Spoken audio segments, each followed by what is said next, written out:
పచ్చి పులుసు అండి. కొంచెం నూనె వేసాను. నూనె కావాల్సిన దినుసులు అండి చూడండి, ఇక్కడ ఉన్నాయి కదా. వెల్లుల్లి, కరివేపాకు, చక్కెర, పసుపు, ఆవాలు, జీలకర్ర, పచ్చిమిరపకాయ, చింతపండు, నానబెట్టిన చింతపండు, ఉల్లిగడ్డ అండి. నూనె వేడి కాగానే ఇవన్నీ వేసేయాలండి. కొంచెం వేగాలండి వెల్లుల్లి.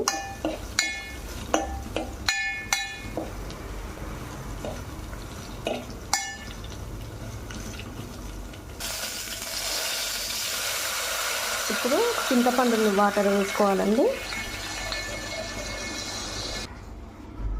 దించే ముందు